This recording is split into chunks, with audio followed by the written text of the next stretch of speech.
आप देख रहे हैं SDN न्यूज, मुद्दे की बात आपके साथ।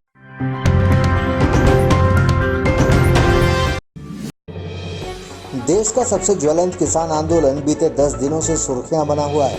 हर तरफ किसान आंदोलन के चर्चे हैं। पूर्णिया सहित सीमांचल में किसानों के हालात पर चर्चा की सीमांचल के किसान नेता गुलाम सरवर से।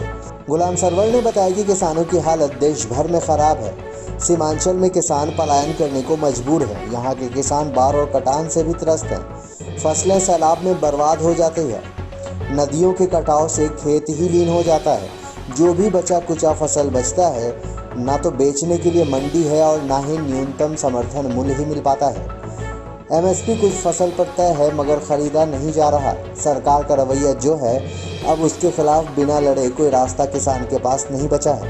सीमांचल के किसानों के क्या हालात हैं और वो इस आंदोलन को किस तरह देख रहे हैं? देखिए, पूरे देश में किसान तो बुरे दौर से गुजर ही रहा है और जहाँ तक बात सीमांचल का है, सीमांचल का किसान तो समझिए कि कहीं ना कहीं पूरा किसान पलायन करने पे मजबूर हो गया है। आप चले जाइए किसी भी गांव में, किसान फैमिली का लगभग सदस्य आज बाहर के राज्यों में जाके मजदूरी करने पे मजबूर है।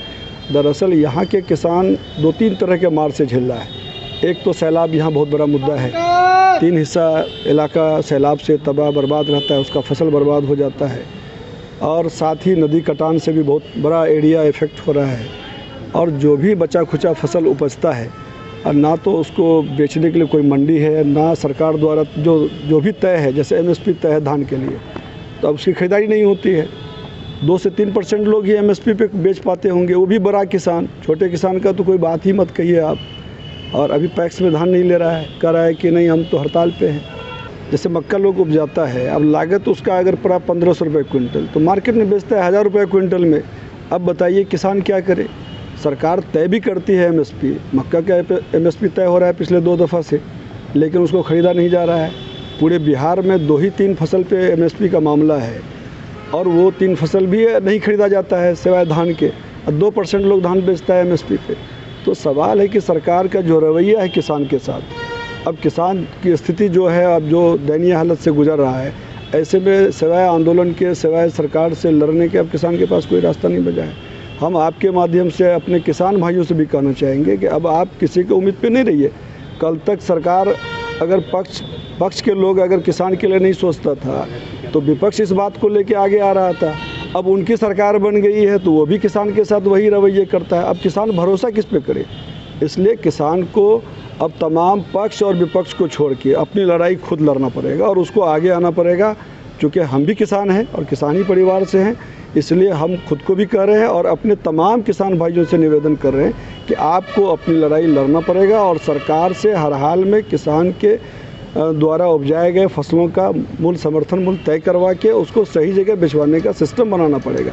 इसके लिए सरकार से आर पार की लड़ाई लड़नी होगी और जिस बात को लेकर आंदोलन शुरू हो चुका है, मुख्यमंत्री नीतीश कुमार से भी कहना चाहेंगे कि आप या तो MSP का खेल बंद कर दीजिए, आप ये सारा नाटक ख़त्म कीजिए, या अगर आप MSP तय करते हैं तो ख़रीदारी का सिस्टम बनाइए। 4 महीने के बाद मक्का का फसल आना है। अगर आप MSP तय करेंगे और दुकान नहीं तय करेंगे तो आप जान जाइए कि 4 महीने के बाद हम किसान अपने मक्का फसल के साथ आपके कार्यालय को भर देंगे, आपके रोड को जाम करेंगे और आपको बहुत मजबूर करेंगे, बहुत हमारा विरोध का सामना करना पड़ेगा। इसलिए अगर आप MSP तय रखते हैं तो दुकान का भी सिस्टम बनाइए और अगर नहीं करना है तो MSP को लिस्ट से हटाइए। क्यों भरोसा देते हैं? आपके भरोसे पे हम खेती करते हैं, अब बेचने जाते हैं तो हम ठगे जाते हैं। इसीलिए इन सब चीज़ों पर माननीय नीतीश कुमार को ध्यान देने की ज़रूरत है। अब आप तो 4थे बार बन चुके हैं, अब तो कम से कम आप किसान के लिए भी कुछ सोचिए।